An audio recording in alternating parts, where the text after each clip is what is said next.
Broadcasting live. Listen live online 24/7. 24/7. Around the world. Right here. Right now. It's 300 Radio. And you know this, man. What up? Welcome back to a brand new episode of the Scott Free Morning Show. We were able to get Facebook to stream live today. Y'all, that is amazing, guys. Y'all do not know the struggle that these people put me through. So it's appreciative to have all of the audience from Facebook on today. But anyways, I'm not going to hold you. We're going to get the day popping and going a lot sooner than we normally do. I got a lot of stuff to do today. So, my microphone is busting a little bit. Hold on a second, guys.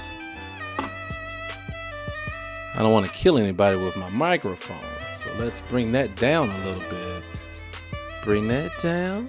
Bring the sound down a little bit. But yes, guys, just wanted to make sure everything is working well. Seems like everything is working well. Let me put a limit on my microphone because I get to yelling sometimes. Hold on a second, guys. Boom, boom. There we go with that. Now that's taken care of.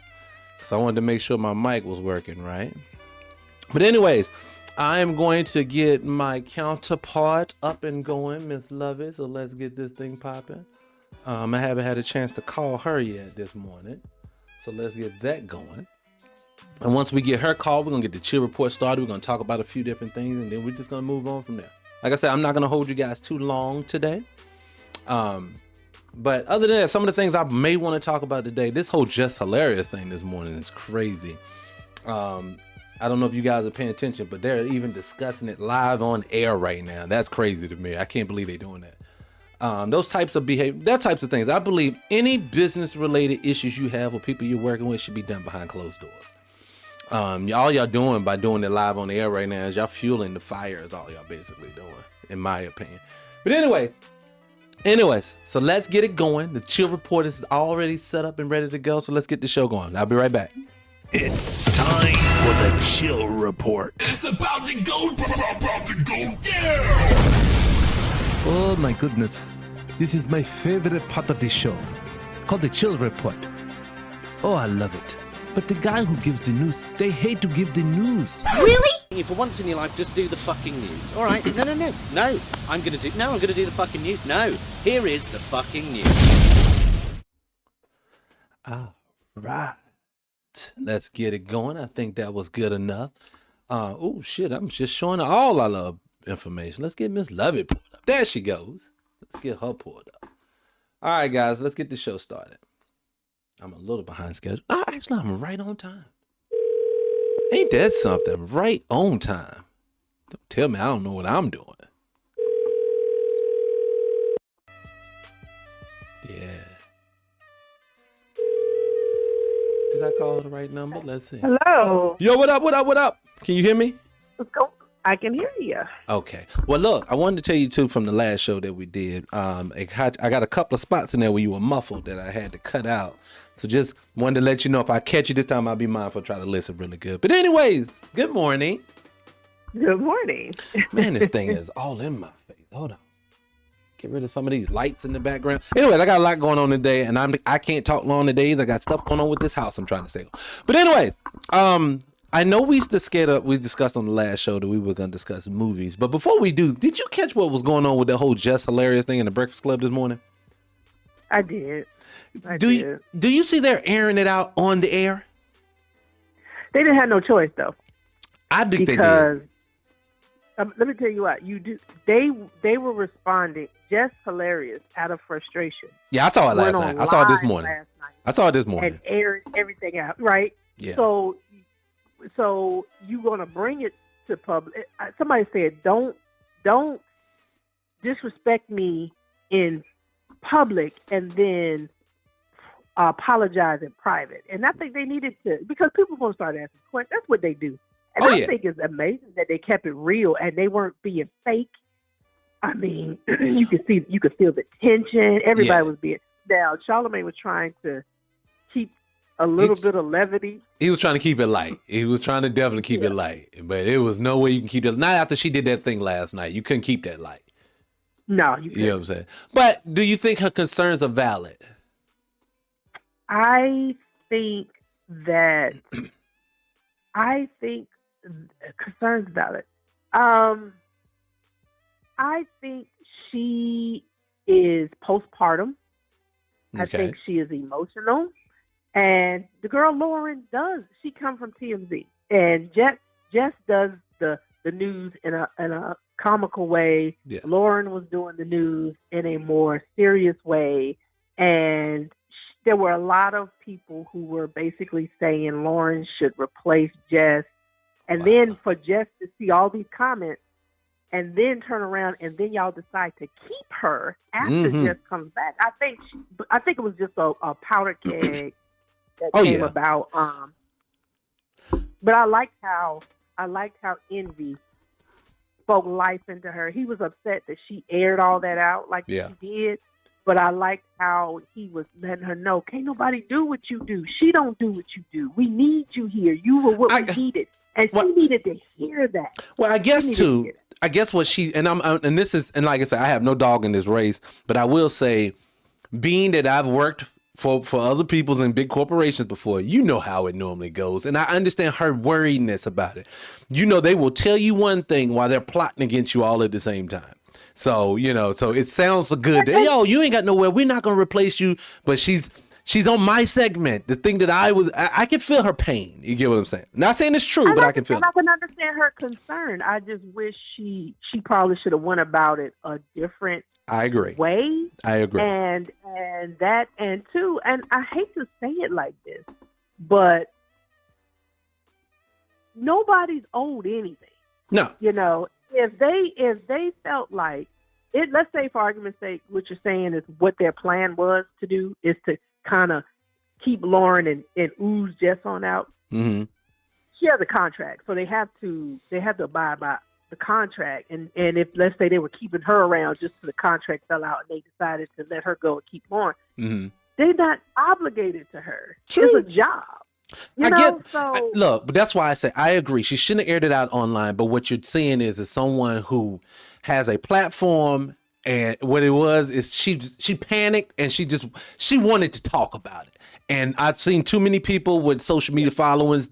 I would tell you, if you feel enabled or emotional and you want to post, I would say not post, then think about it. Because what it is, your emotions are high, and all she feels like is she's getting replaced. That's all it is. I'm getting replaced. She's very emotional. My people are not rocking with me. They're not supporting me. No one's standing up for me. And I wouldn't have done it that way either. I wouldn't have. But I also understand the valid concerns that she may have had when it came to that. Oh, I definitely understand why she was concerned. I would be concerned. Right. Maybe she had and again, I hope they're giving her grace. Her baby's what, 6 months old? I don't even know she had one. Now, did you hear what her and Corey Holcomb are going in about it? Do you agree with that? Oh, with that hater. Why you hate Corey so much? I don't hate Corey. I hate that Corey hates Corey. Yeah. I hate that Corey thinks he's less than. So his way of dealing with the fact that he feels insecure and insufficient is to tear down other people, and it's sad and it's pathetic. Yeah. And he's gay. Well, I don't know if he's gay. I don't know if he's. He would come out and say that. I don't know if he's gay or not, but I you will. Don't hate. Let me tell you. Can I tell you why I think he's gay? Go ahead. Tell me. First and foremost, absolutely nothing wrong with being gay. That's what that's the lifestyle you choose. That's your personal business. Right. But when he constantly, like, if there's something that does not affect my life personally, I'm not gonna be passionate about it. Okay, He's entirely too passionate and always coming for specific gay people, or he thinks as somebody that he dislikes or he's hating on, he wants to label them gay as an insult. And I'm telling you, this man is fighting his feelings. In my opinion, I don't know this for a fact, allegedly. I get you. Now, my conjecture on this is my opinion. Like I said, now and this is for full context, I was a massive 5150 following person for years. I watched him for years, the whole show. And I pretty much kind of fell out of the show when him and Zoe Williams fell out on the show. But since then, this is what I'll say. And this is no hate to Corey, because like I said, I like his comedy. I also understand that he's crude, crash, and rude. I get that. I also understand that is his stitch. That's his thing. That's what he does. But I do think it becomes a problem when all of your friends fall out with you. That's a telltale sign.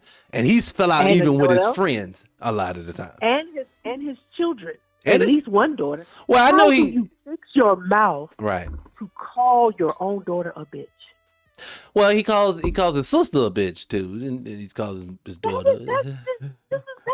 He's not a good human being. But I think he's in a lot of pain, mm-hmm. and I think that he hurt people have to hurt people. If he see anybody successful or doing the thing, like I've heard him have the stance about, and he's a hypocrite. He had this, tell me if I'm wrong, he had this huge stance about not wanting to the homosexuality in Hollywood. It is. I agree with him on that. I totally agree with his viewpoint on the homosexuality in Hollywood.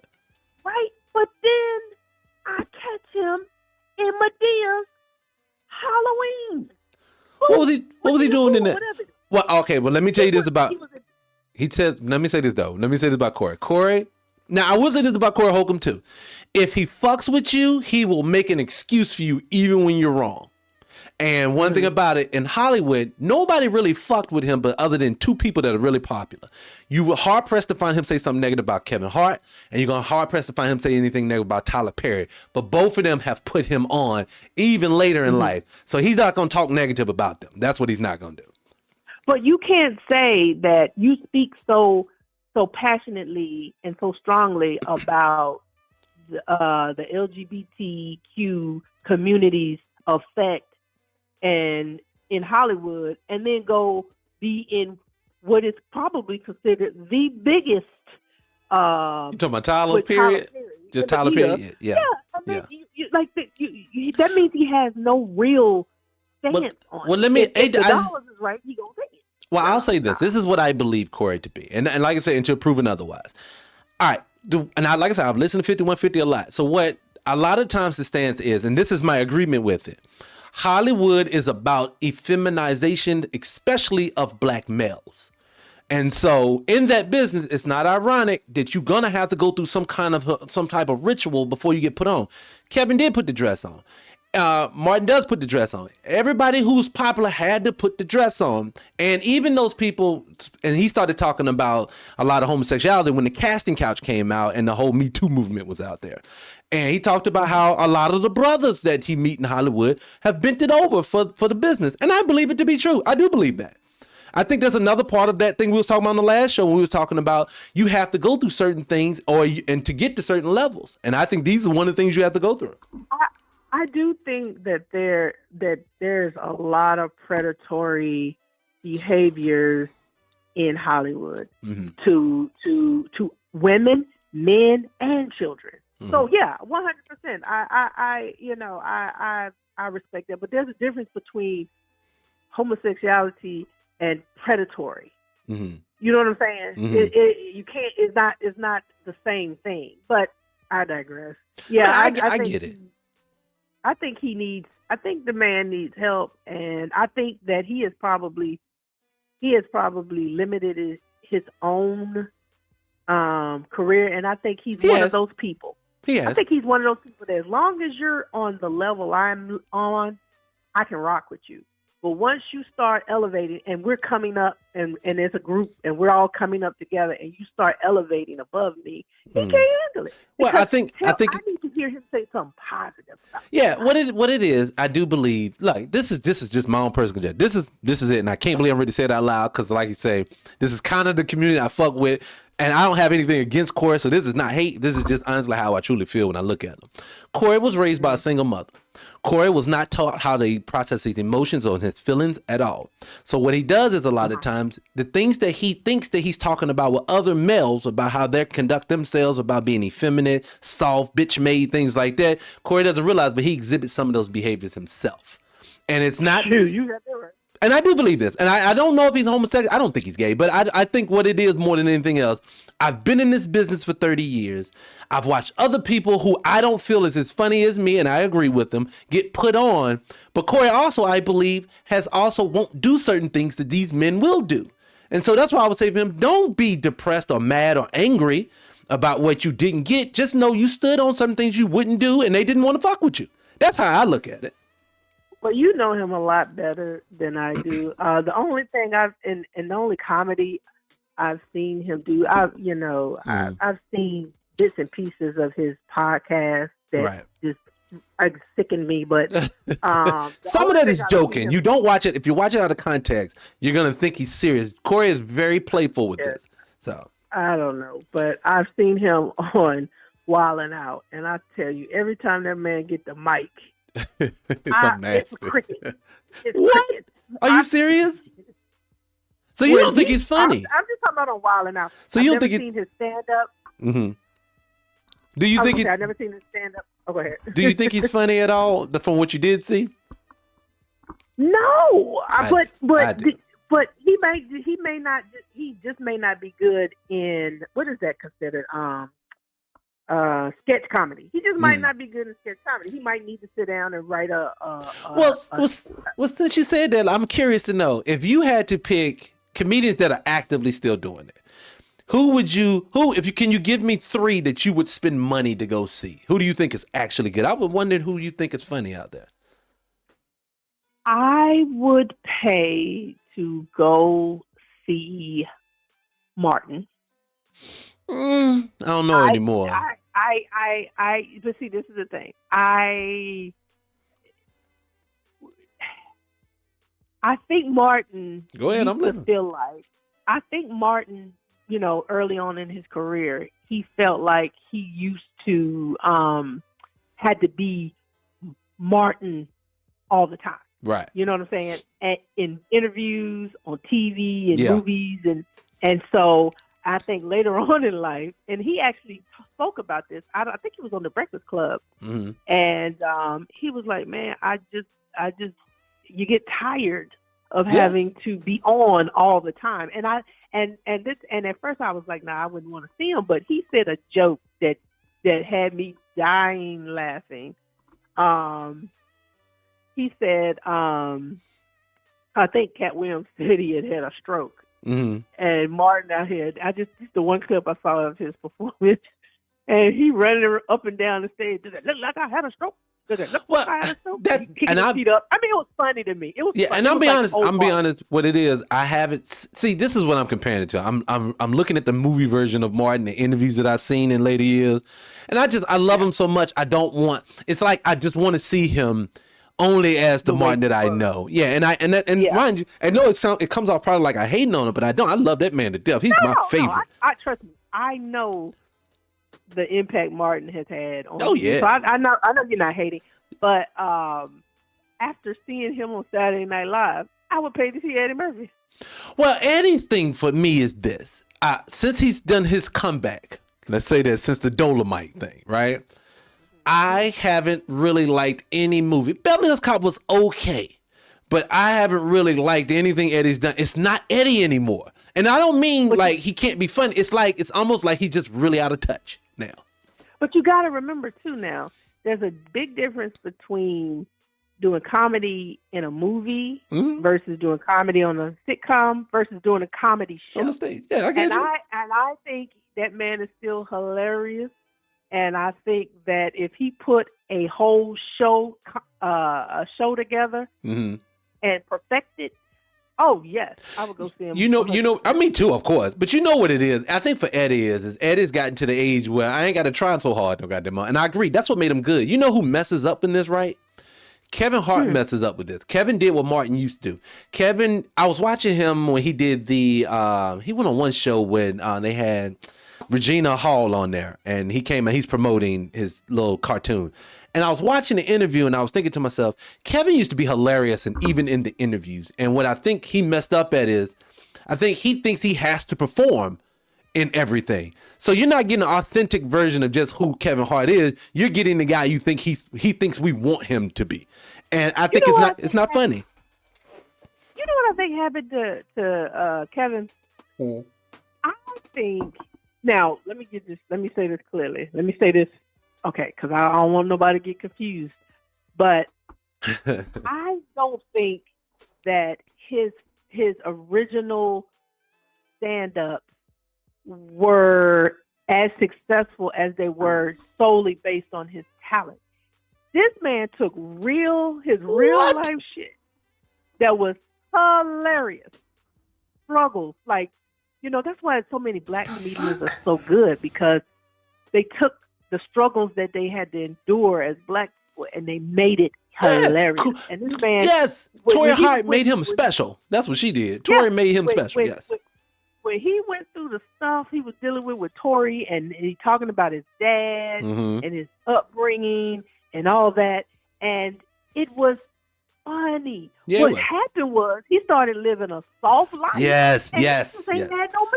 Okay, so let me say this. I totally 1000% agree. What happens with entertainers is this.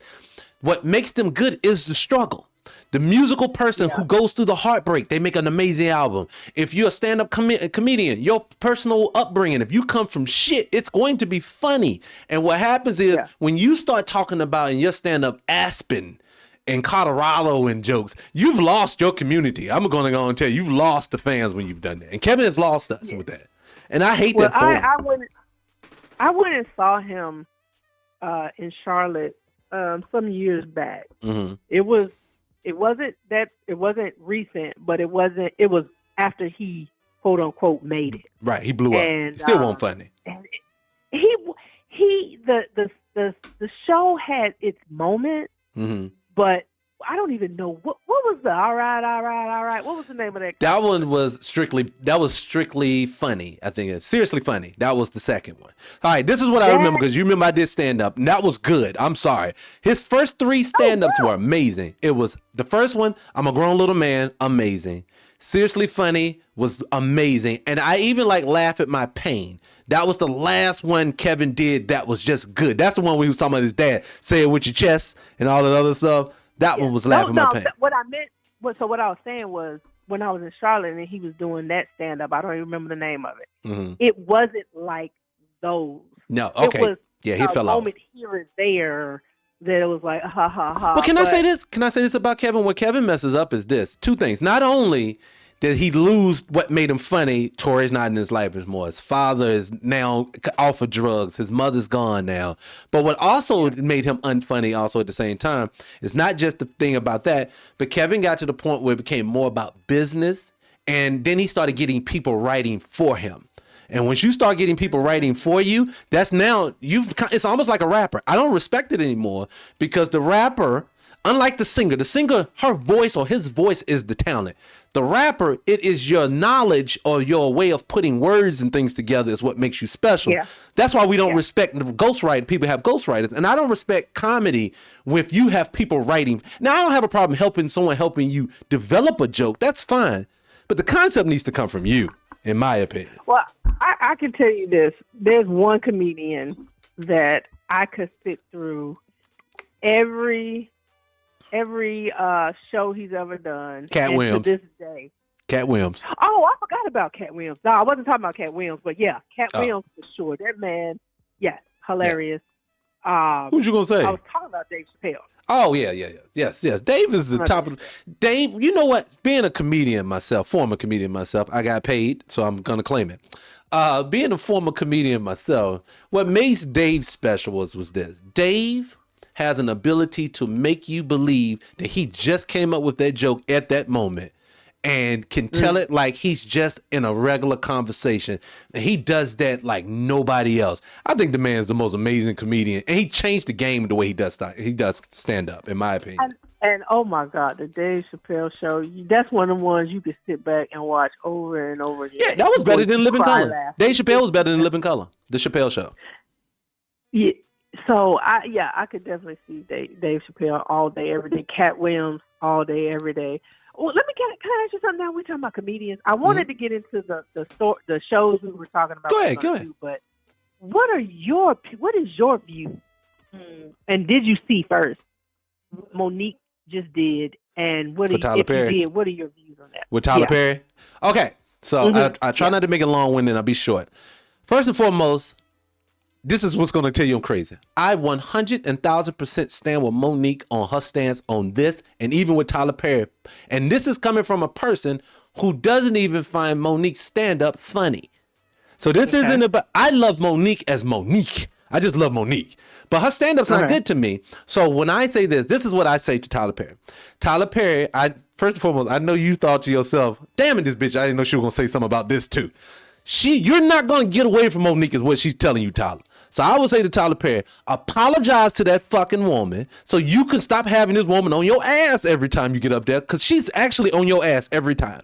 And I believe she's warranted in saying so, because everything that you said about Angie Stone, you are a part of doing it to her. And that's what her thing was. And I agree with her. Well, let me say how I feel about it. Go ahead. Give it to me. One, I don't know who's right or who's wrong in that situation.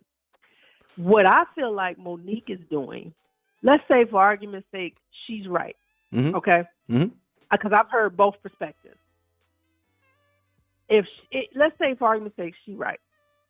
You said she on his neck, right? Do you feel like Monique being on his neck has affected Tyler Perry's pockets or how people view him, or to the point they view him to the point where it's hurting him?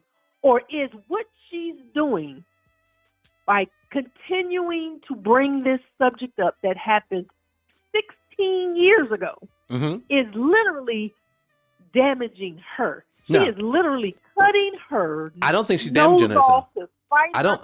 Can I say this? I'll say. Okay. Said she has been blackballed because she came out and said the views that she said about Oprah, Tyler, and Lee Daniels. She said she can't get work. She can't do this. She can't do that. It's all because of them. No. Remember this. If you go back and hear full context, and I've heard Monique talk about this subject multiple times, what she's basically telling, it isn't the fact that she came out and said something about them.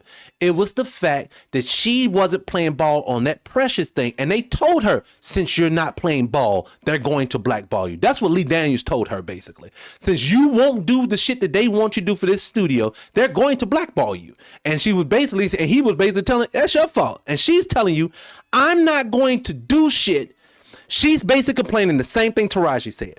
But she said it a few years before. Y'all are underpaying these people. And she's saying, y'all shitting on me. I should have been paid. And y'all not fucking paying me. Do you also know what Taraji P. Henson said? What?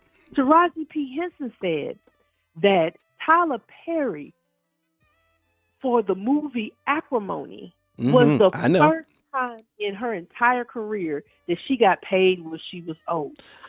What she had dealing with Lee Daniels, all I'm saying is this: I have heard the cast from Sisters. I have heard Taraji P. Henson, and as of recently, I heard Debbie Morgan. All say they've never been treated better than the way they were treated with Tyler Perry. Can I say something to you, Dad? Can I say something?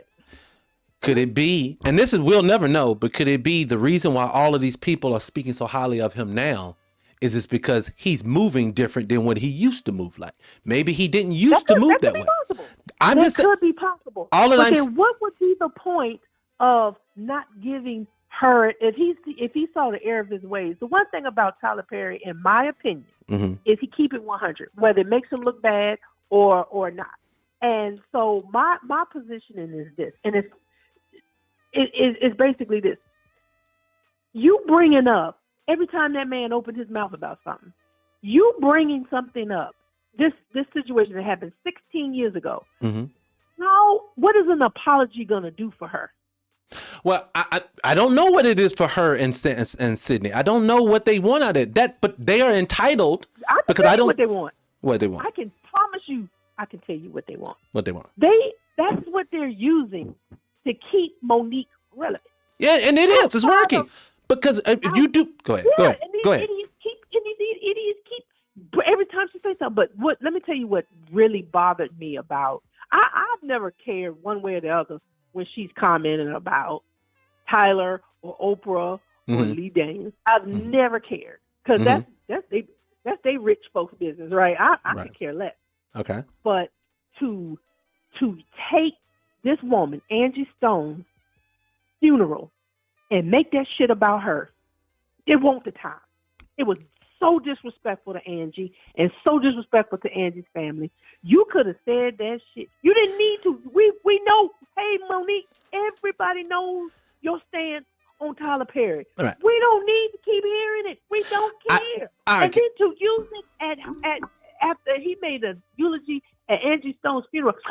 My condolences to the family. Now, Tyler Perry, you need to do this for me, and you did that to me. All right. Oh my gosh. Well, let me say it this way, and I hear you, but I guess this is my thing. This is my thing because one of the shows I did like 3 or 4 episodes ago was about Black Hollywood not getting paid properly. Remember we was talking about that? Yeah. Mm-hmm. My issue is that we're now critiquing Monique on how she's going about it. But you're right. If Monique had never spoke up on Shannon, before Shannon Sharp show, even now, Monique would have been put out with Countess Vaughn, and you would have never saw her, period.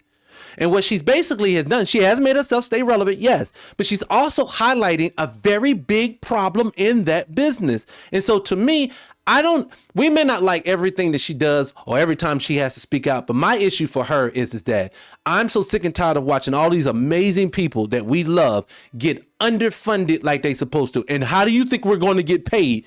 You're like, I'll give you an example. You are a starch component of the whole DEI Target boycott. I know you're on board with it. That is disrupting to the system. Monique is being disruptive. That is the only time Black people ever seem to get something. We have to be disruptive. And I understand your point. There's a time and a place for it. I may not agree to go with it at that same time she chose to. The same way I may not have done what 50 Cent did with. I get you. But what I'm saying. Oh, go ahead. But I guess what I'm saying, to finish it out, all I'm trying to say is that, but I don't have a problem with Monique having because what Monique did on any of these fronts, I may not have done what she did at that funeral. No. But what I am saying, I have no problem with her being pissed, and she should be, because we should all be pissed for them. Yeah, I think both can be true. I think that I don't think how she went about it with Netflix. I think she ended up getting the money that she wanted. Years later. No, she didn't. It didn't get any money from Netflix. From that, Netflix ended up coming back and doing a special with her, but they never did at that moment. No, they didn't give her what she asked for. Oh, okay. I thought she turned them down because they weren't willing to pay her what she felt like she was owed. Well, that is true too. Yeah, and I don't blame her. I would have done the same thing. That was very disrespectful what they did to her. And I think if you take crumbs, they're gonna keep giving us crumbs. So I stood with her on that one. Yeah. So my point is this: do stuff that's going to be strategic, that's going to help you. And again, I don't care. It don't affect me in no way, shape, or form. However, it's not the message; it's how she's doing it. Like I just don't think she can have a point about not getting paid properly, and I can still say I think she lacks certain things, like what? Her interactions with D.L. Hughley. I think that was disgusting. So you agree with D.L. over Monique in that situation? Stop it. What bothered me the most was how she came for this man's family. I think that was disgusting. He came for his family. She didn't do nothing he didn't do. Listen. No, I listen. I'm sorry, I disagree with you on that. I'm like, DL ain't shit. Huh? You talking about a person who had a lot of respect for DL Hughley from the comedy world.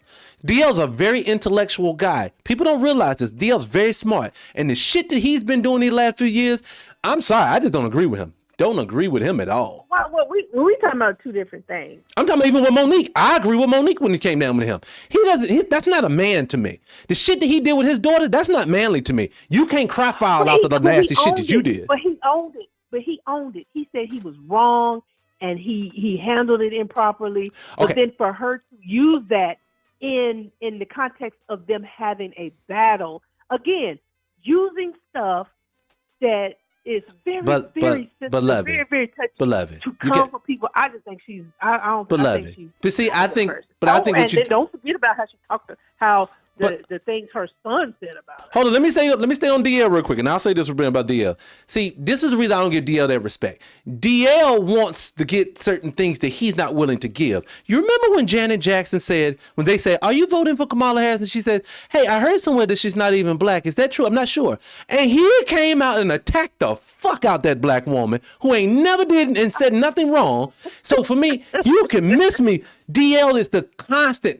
If you're not on the Democratic train, DL will come for you and he'll talk about your family. He don't give a fuck. So you can miss. And then he's wrong for that. So what I'm saying is, but you can't. No. What I'm saying is, you can't then holler, "How you treating me like this?" But you do it, I'm gonna do it to you. That's just all it is to it. I don't fuck with DL like that. No, DL's a hypocrite.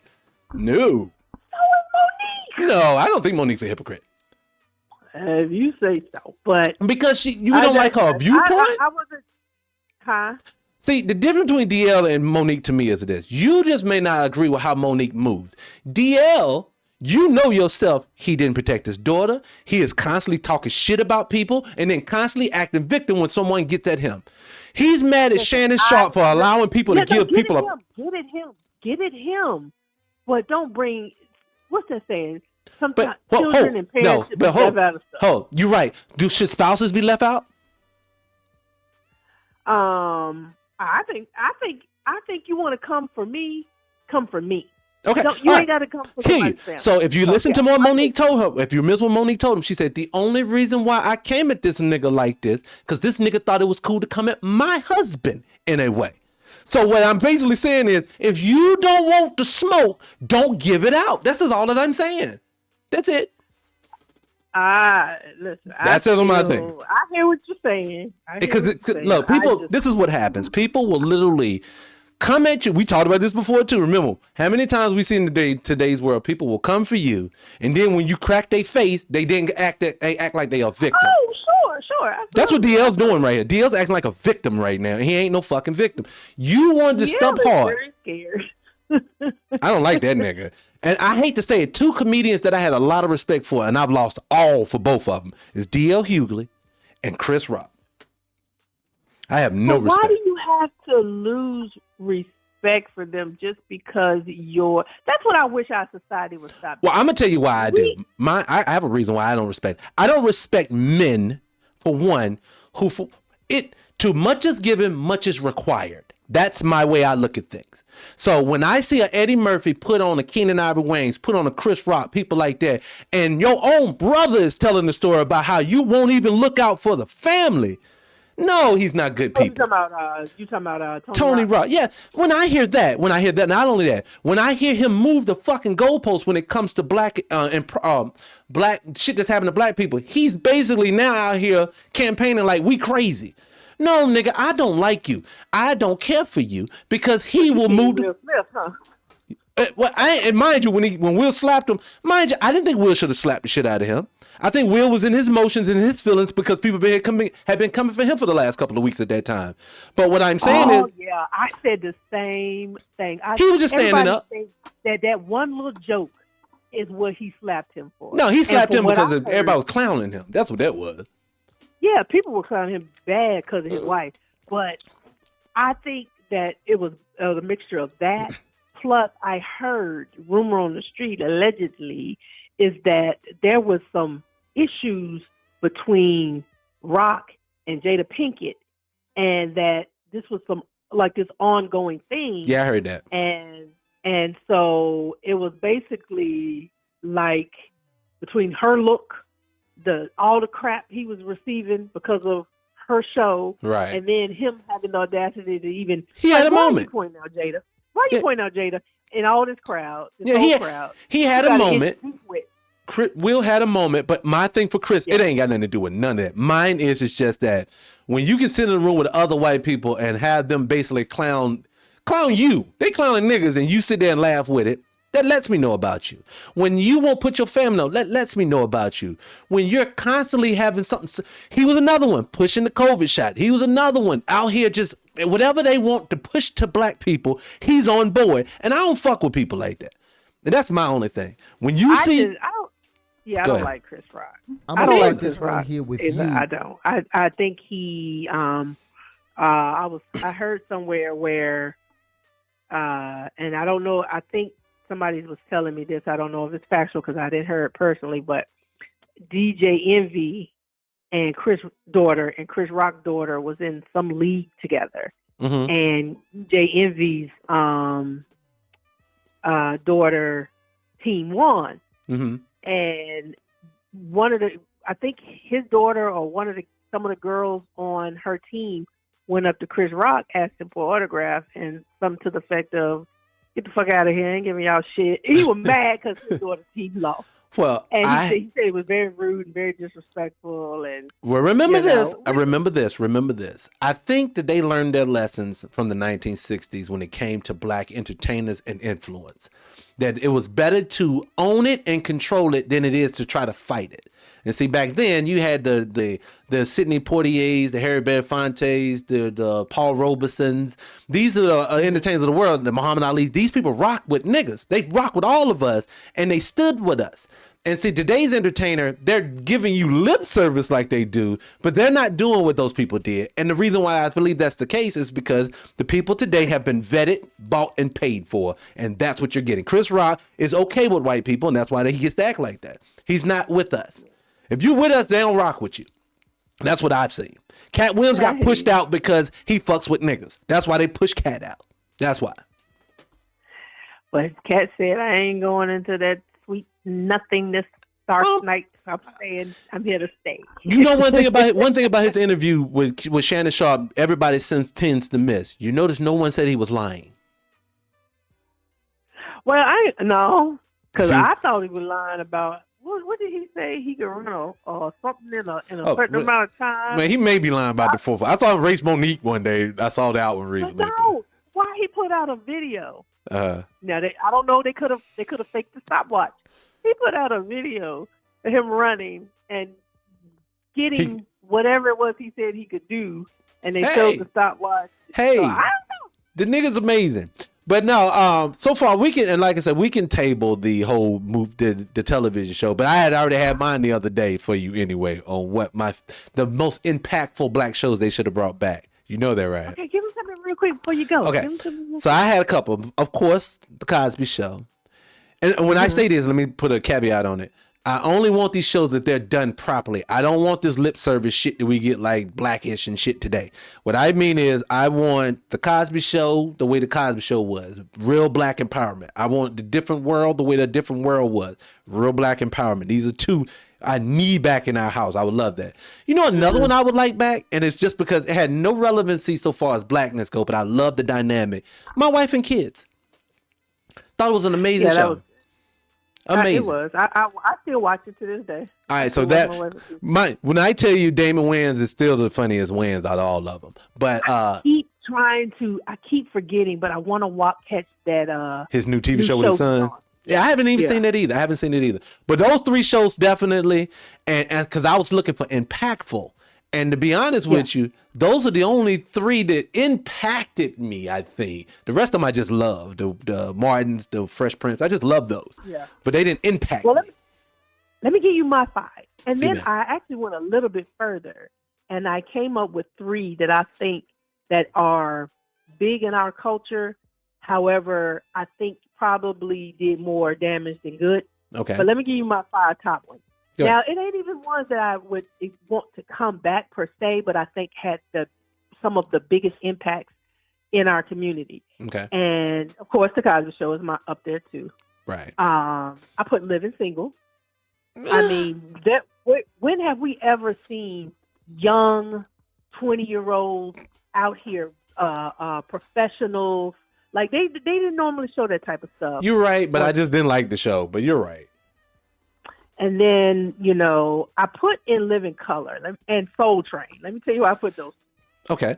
I put those two because, the media always projects for decades and decades and decades, what they thought we were and our culture was.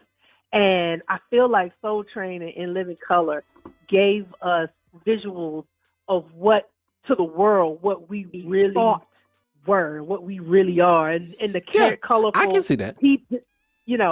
And the last one that I picked was Julia. Julia, what? Julia with Diane. Oh my gosh, Is it Diane Carroll? Diane Carroll. Yeah, I know you're talking about. Prior, I don't think people understand. First of all, when it comes to women in this country, up until what the late 70s, 80s, women, their job opportunities were heavily restricted, right? Right. Women in general. Right. But you take black women, even worse. Like, other than a maid, housekeeper, or nanny, in that era that Julia came out in, black women weren't working, right? Yeah, I agree. So to see this beautiful black woman be a nurse and raise her son, and she was so eloquent and so poised, it was a representation that young black girls at that era desperately needed. And so that's why I put Julia on my list. I'll say this. A Living Color, you sparked something. I never even thought about it. And I think I probably would agree, but for a different reason. See, what I hate about today's entertainment world, and I'm only dealing with the entertainment world, the thing I hate most about it now is I keep telling you, they're flooding us with non-black American people for a reason versus just looking for talented people. And I'm not saying non-black Americans are not talented. I'm not saying that. But what I'm saying is what made A Living Color so special is that in this country, there are people who were just hilarious and they work together. And I remember when I did stand up, even if you didn't know the person directly, if you were in the market with someone in stand up, you've heard of each other. And all Kenan did with A Living Color was he took that market and he brought it to the world. And now he made superstars out of a whole bunch of black people. And we don't get that today. So I agree with that one. I agree with the different world. I agree with the Cosby Show. It was another one you just said. What is the one you said in there? You said Soul Train. Soul Train. Oh, and no, and I'm not going to disrespect. Because the people don't understand what Don Cornelius did. He brought R&B, soul, hip hop, all of it into our house every day. Yeah. Well before there was a music video and everything else. That show is iconic, and I still think it was some foul play with his death. That's just my personal opinion. But now that show, a show like Soul Train should definitely come back. But they don't do music. They're trying to eliminate music altogether. Well, they're not trying to eliminate music. What they do is this. What happened was, see, especially with black people, when you got really popular in entertainment, you gained a lot of influence. So what this business, I think what white people have done with the music business is they don't want that influence on anybody anymore, but they don't mind a hit song. So what they've done is they've killed the superstar and just made a hit song. And so you may have a hit song in 2010, but you're gone after that. And so now they don't have to worry about your influence, but they can make a shit ton of money off of you. And then, and if they can't make any money off of you because your records don't sell, they'll just kill you. Allegedly. Why you stupid? Why you were talking? You say what? There were the three that I picked that I thought did more damage than good. I felt like, and let me say this first. Okay. I am a huge fan of this man. Okay. His comedy and himself as a human being, because I've heard some amazing stories about him. But I feel like this show played into the stereotypes of our community, and that's Sanford and Son. I didn't watch Sanford and Son like that. It wasn't entertaining. I was too young, so it really didn't move me. Now I watch Good Times. Well, then the other two ain't really going to resonate. I watch Good Times. Well, this one might resonate with you. The other one was Different Strokes. Oh, no, I love Different Strokes. Now, remember, I was a little boy, but I do remember Arnold. I remember all of them. But I thought Good Times was a better show than Sanford and Son, in my opinion. Good Times was the third on my list, But then I started thinking. It was too hood. I didn't like it. I think Good Times had played into stereotypes too, but I also feel like Esther Roll said they wanted to have the family without a father. Yeah. And she pushed the issue and said, I am not going to do the show unless you give me a father. Right. And so it was, because, they like to push that narrative that Black fathers are not in the home. Yes. And so I liked it for that reason. We're talking about impact. Now, do I think Different Strokes was funny? Absolutely. I'm more talking to the whole, the white savior type. Yeah, I don't like that about it. I was going to speak to that when you said it. That's the part that I think might have, kind of, the only way we can do good is if they help us. Yeah.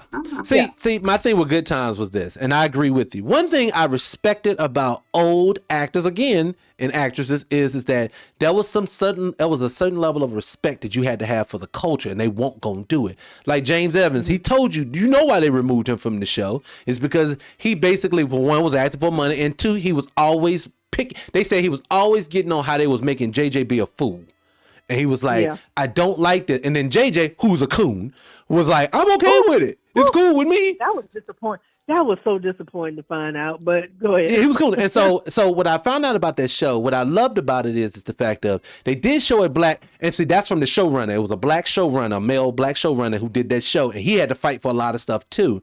And so what I'm learning is a lot of times, I don't have a problem with the show. It's even if it's around some bullshit, if you're trying to push something positive. Like, I don't mind Power as a series because if you really be honest with you, it's about the relationships on Power and less about drugs. They don't really even show drugs on Power. It's just really about the relationships. And I honestly can respect that. Now, when it came to, like you said, with Different Strokes, I was going to say with Different Strokes, it's different. I wouldn't put it on my list because I'm not with the white savior thing. So I get that. That's Webster. That's Different Strokes. You didn't hear me. I put Sanford and Son, Good Times, and Different Strokes on the list of the ones that were the most harmful. Oh, okay. Oh, okay. I got you. What you said. I got you.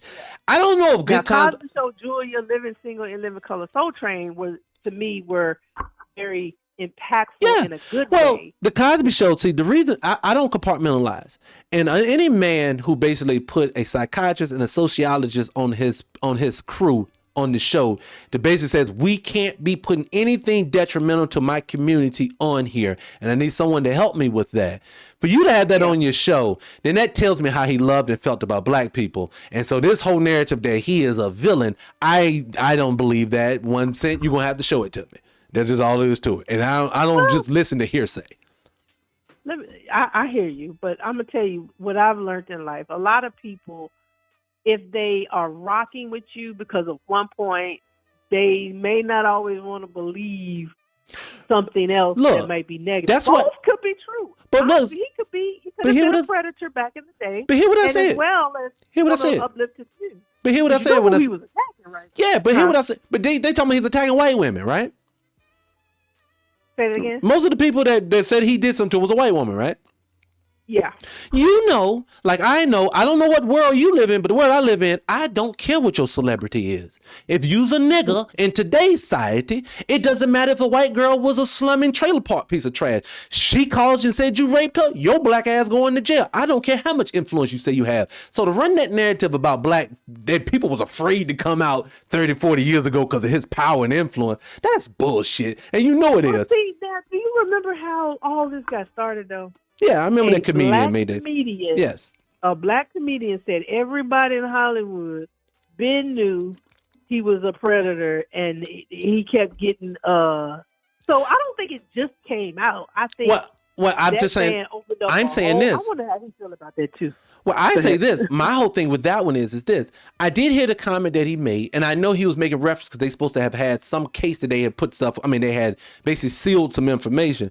My only issue is this. Every time that they talk about, and it's almost kind of like the R. Kelly case now, I'm not talking about the thing from 20-some years ago. I'm talking about the thing that has him in jail. It doesn't make sense for these grown-ass fucking women, and a lot of them, after the fact, and they don't broadcast this, majority of the women that accused Bill Cosby all had to come back and either recant their story or it came out to be a lie. So my thing is just like this, if it's true, then you do not have to pile the fuck on and make up a story. And see, that's why I always say, and then 2, tell me where a black guy did all the stuff they said he did and they let that nigga out of jail. I'll wait. He out, right? Yeah, they let him out. He did not have to win a court case. They opened up the jail and said, oops, what we did was wrong. They let him out. So they don't do that for niggas. He wasn't guilty, is what I'm saying. That's why he's out on the street. It has nothing to do with anything else. And what they've killed his public persona. That's all they've done.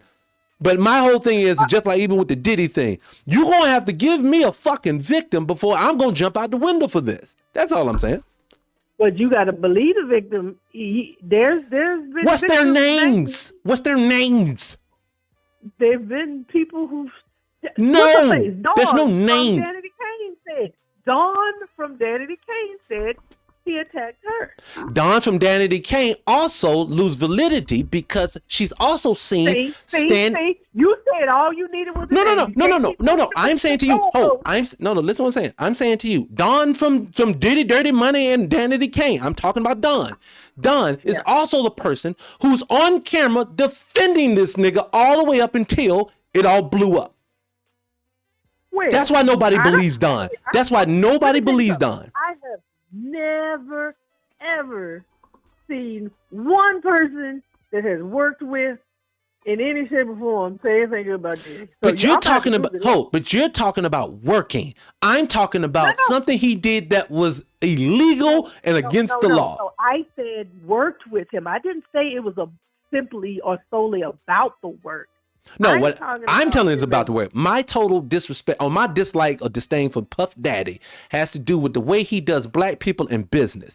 This whole narrative of him being a sexual deviant, I'm going to need a victim that didn't just stood up for him a month before he got locked down and all of a sudden she recants her story and then she's out here. No one asked her to come defend Diddy. What about Aubrey? Aubrey has been talking shit about Diddy from the finances to everything else since the beginning. I'm not saying she's not telling the truth, but what I'm saying to it is that why hasn't she's been able to basically bring charge up because she's not charging him with anything. See, these are public opinion things. These are people just giving you their conjecture of what they think. Where is the silent court shit that he's in jail for? They won't let him out. First of all, he does need to be let out. But what the reason why they say they're not letting him out, and I do believe this, is that he is, which he could use his people to do the same thing. He don't need to be on the street to do this. He what? He don't have to be on the street. Where you going? He can get anybody to do it for him. He can pay some people. Yeah. So whether he should be out or not, I don't know why he's waiting trial. But what I'm saying to you is, you made a very pivotal point. Until you hear some names and some situations and some scenarios, I can't pile on him. Man is innocent. Yes, right? that's innocent until proven guilty. I can say to you, based on things I've seen and heard, and just my own conjecture of who he is, I have enough circumstantial evidence to believe.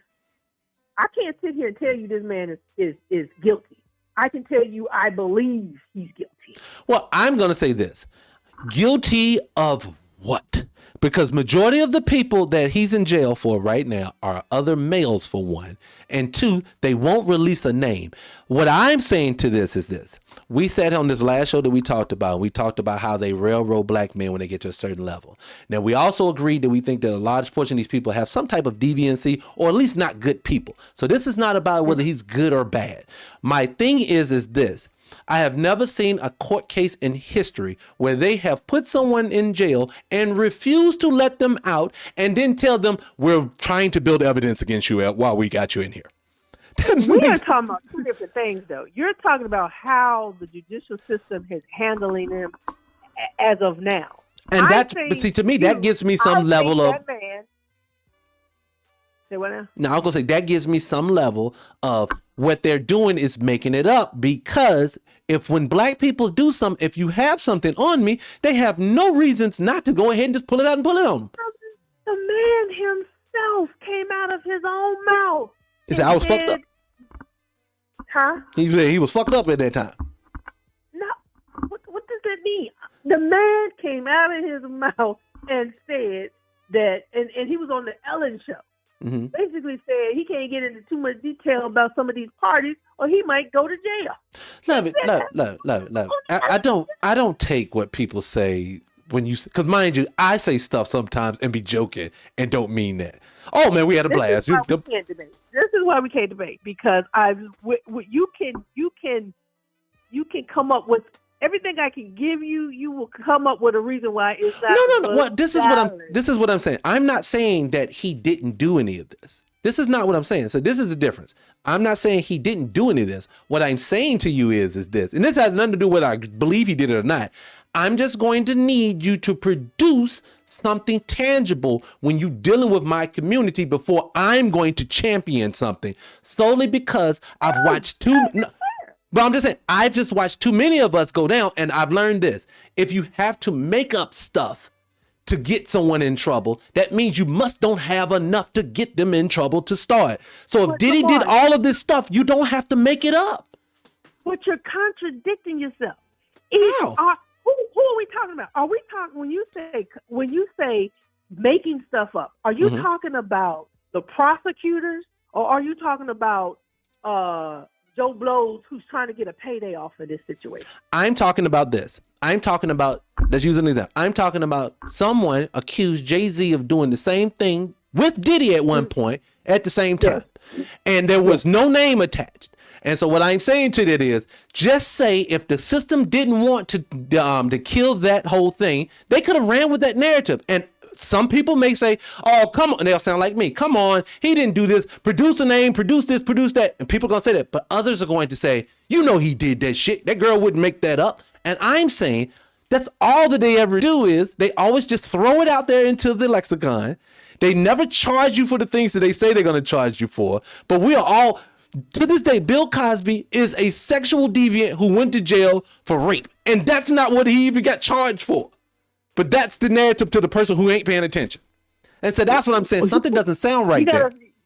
You got to stay on track. I'm talking about this. Okay, what I'm saying, I'm using those as examples. Is that I'm just saying when you have to add on, that means something. If they wanted to throw Diddy under the bus, they would pull out those names. They won't even let the nigga out of jail. So they looking to get him. Who is supposed to throw out what names? You know how to do this. You can't sit here and try a case on social media. You can't try a case on the news. Love it. Until I listen, let me get this whole thought out. Go ahead. I'm sorry. What I'm saying to you is I respect what you just said.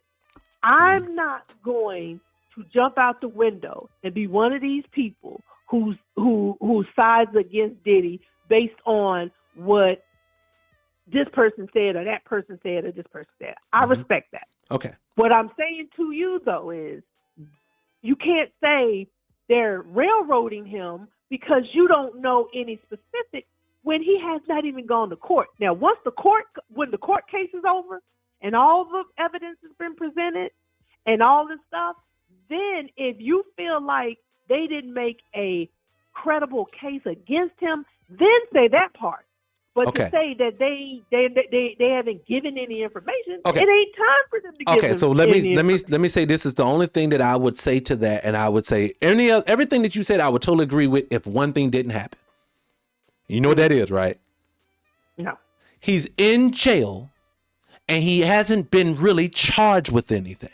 So what I'm saying to you is I have never seen in court time history, what they generally do is they wait, they compile enough evidence, then they come arrest you. And then what they do is they say, we have enough evidence now, we think that you may have committed murder. We have enough evidence now, we think you may have raped someone. We have enough evidence now that we can do this. They're not doing that in this case. They're saying, we're getting the information together while he's in jail. Don't worry, we're going to get it.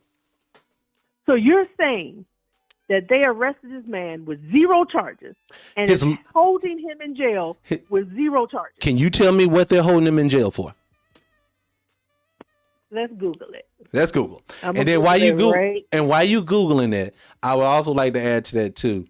I've never seen this in court cases before to where we have to Google to get the court cases things. They're not talking about anything. And something you said. I'm Googling something. it. Oh, I want the specifics, but it was something you said I wanted to make a reference to too.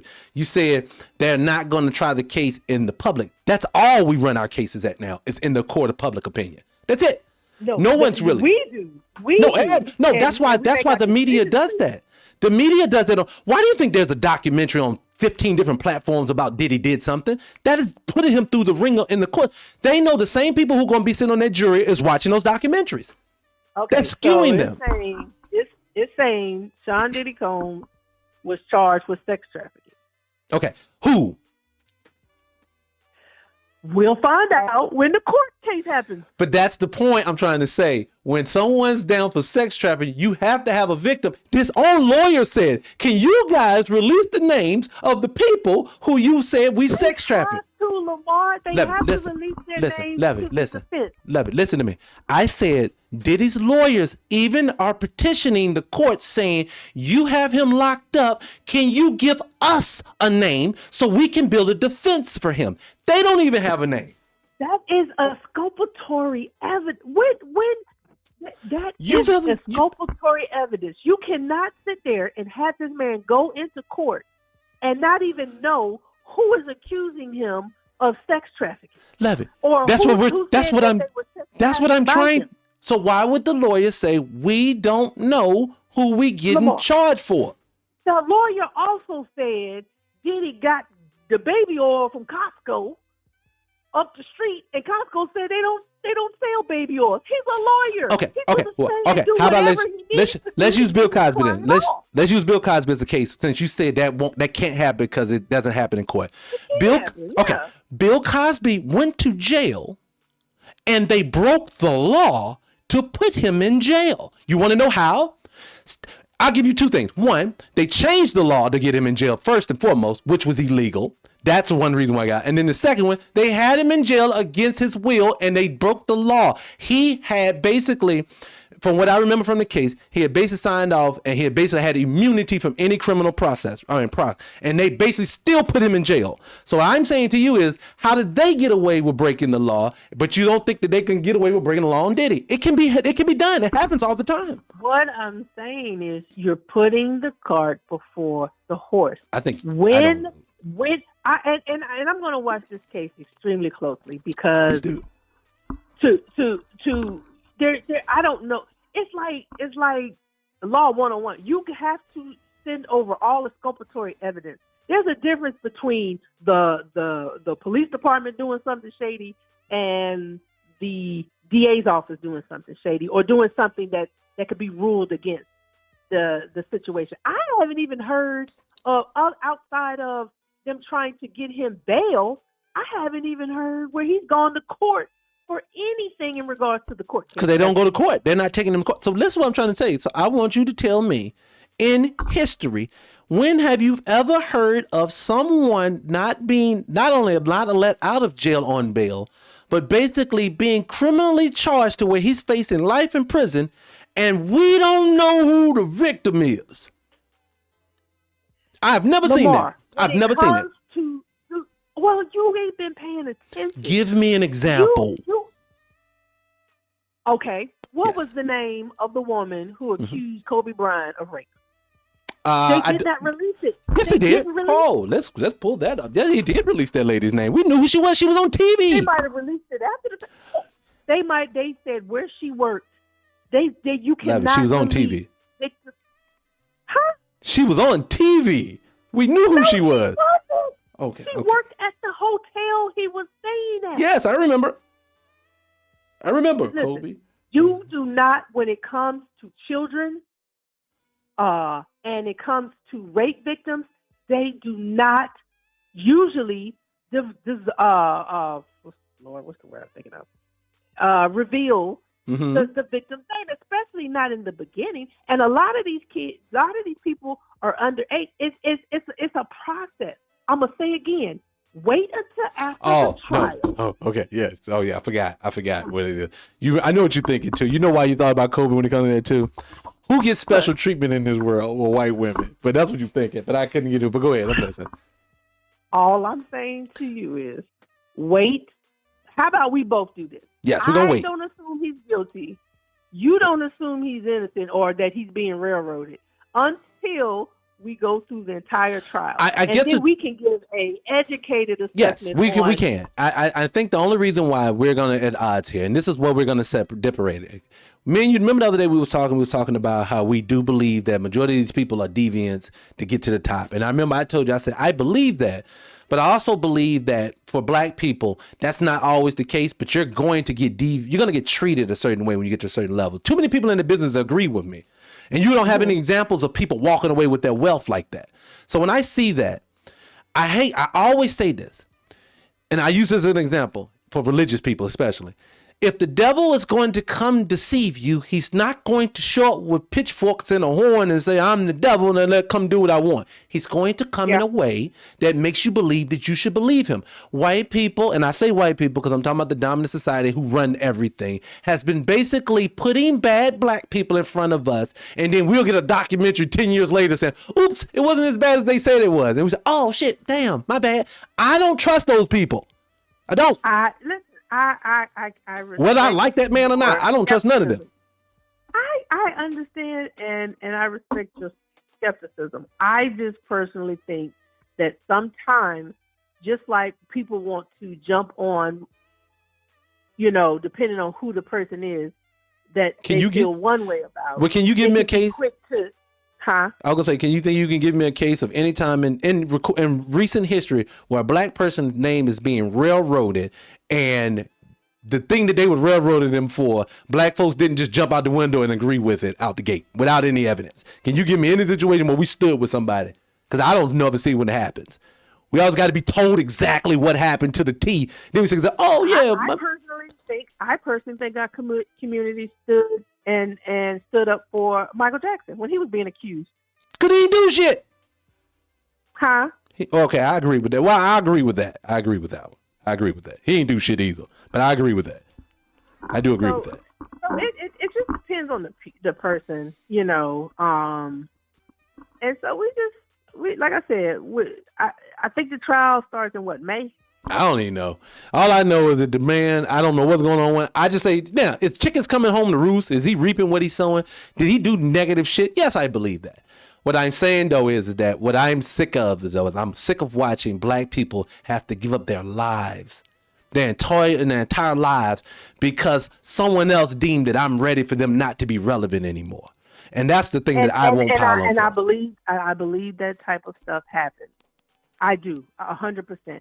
I also believe that just because somebody black is being held accountable for their actions, that I don't have to automatically support them because of their race. I don't support them. My thing is, did he get? Like I said, this is not a support. My thing is just that I am not unaware, and I'm not going to sit here and act like that every time a black person gets successful, for some reason they're a deviant, but every white person can be a deviant and still gets off. They get to go off into the sunset. And that's why I brought like Elvis last time. How do you get to marry a child and everyone still treats you like you're special? But then with a black person, we can't find one black person that we love on that is we supposed to admire that don't have a fucking criminal record. Because Malcolm has a criminal record. Martin has a criminal record. Garvey had a criminal record. Every one of our people that they say that we supposed to love on, they still got criminal records. You want to know why? Because we are told that they're bad at some point. They always get told that they're bad. Well, I think the ones that take it case by case, just take it case by. That's all I would say. Take it case by case. Hey, I hear you. All right, I got to run anyway because I got to get some work done today. But anyways, are you working today the rest of this week, or are you done for the week? No, I'm definitely be there Friday, and probably tomorrow. What's today? Wednesday? Yeah, I'll let you. Be tomorrow too. All right, I hit you in the morning, and I'll also hit you later if I find anything else on Ancestry. Okay. All right, talk to you later. All right, peace. Bye. Let me get this off the screen. Get this back up there. Hold on. All right, so let's get the music back up for a second, guys, because we're going to close this thing out. So let me do this. Let me take a small commercial break and pay some bills, and I'll be right back to close out the show. All right? Give me a second. I tested 300 radio to see if it lives up to the hype. Let me tell you, it's the real deal. daily live streams, quality content, all celebrating Black American culture. Whether you're on iPhone or Android, 300 Radio keeps you connected to our community. It's more than just music, it's a movement. Join us and experience the power of 300 Radio today. You know that feeling when you turn on the TV or radio and it's like nobody sounds like you? Yeah, it's frustrating, but things are changing. More Black voices are breaking through, telling our stories our way. It's not just about being seen, it's about being heard, and it matters. When we control the narrative, we shape how the world sees us. We're not just characters in someone else's story anymore. We're the storytellers, the hosts, the producers, and it's making waves. Places like 300 Radio are giving us the mic, letting us speak our truth. So next time you're looking for fresh content that actually gets you, give Black-led media a listen. Trust me, you won't regret it. Hey, debate. All right, guys. Like I said, I want to close this thing on out, so I'm not going to make it a long to-do today. But just to address the couple of things we talked about on the show before I close it out, is what I do want to say is that she's right. Miss Lovey is correct. Let me get her actually off the screen. Miss Lovey is actually correct. Now, are these people deviants in this business? Sometimes do these people do deviant things? Is Diddy a nice person? I don't believe any of that I don't believe any of it. I don't believe he's a nice person. I don't believe that he has not done something that's illegal. I've been in business for a while. And one thing I always tell people in business is that to be successful, the way that the system has set it up, you're going to have to do something that isn't sometimes considered legal, or maybe frowned upon. Now, I'm not condoning any negative behavior, but I am telling you is that we was given this world, we didn't make it. But one thing I refuse to believe about my own culture is that every Black male and female in this business is a deviant or deserves to go to prison. We have been watching since Jim Crow era of all of our important Black people all seem to be some type of deviant if you leave it up to the dominant society to talk about it. Like I just said before the break, it's not ironic that all of it's not ironic that all of our icons that we grew up on, the Martins, the Malcolms, the Garveys, the Kwame Tourés, I'm thinking of the Muhammad Ali's for the people who are not, really tapped into Black culture. All these people have criminal records.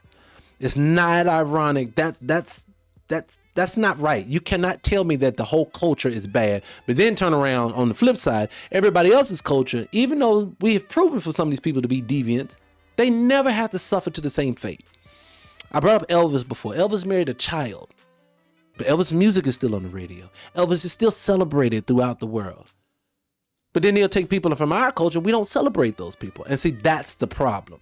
See, I'm learning in today's world, there is no right and wrong.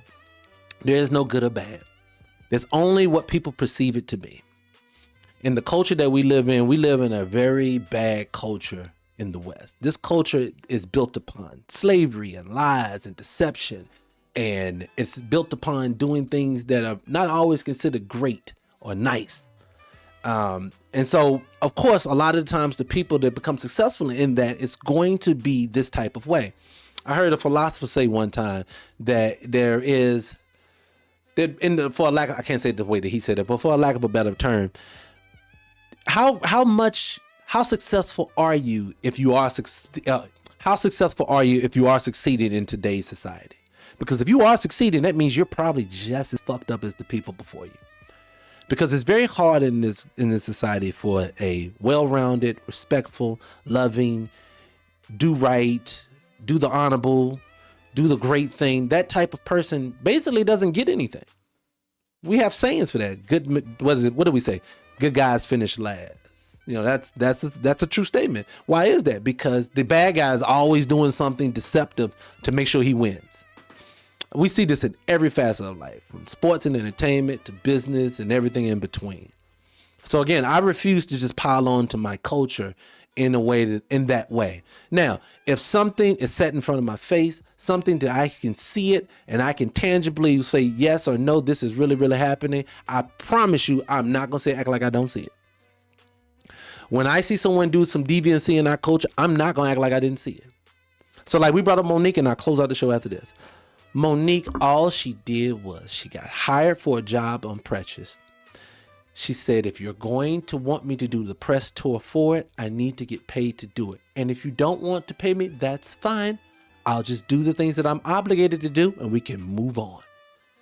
But no, you wanted her to continue to do it. And since she refused to do what you didn't want her to do, y'all blackballed her. So the reason why I don't give Tyler Perry the pass on that, because he was involved in that.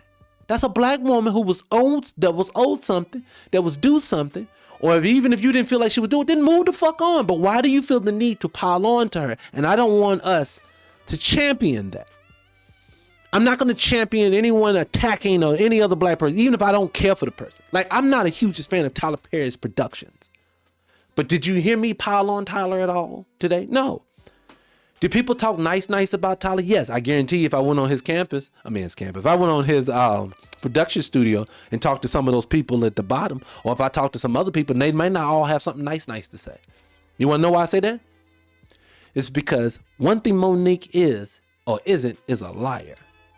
One thing you could say, is she crashed? Can she be loud? Can she be direct? Yes. Some people are.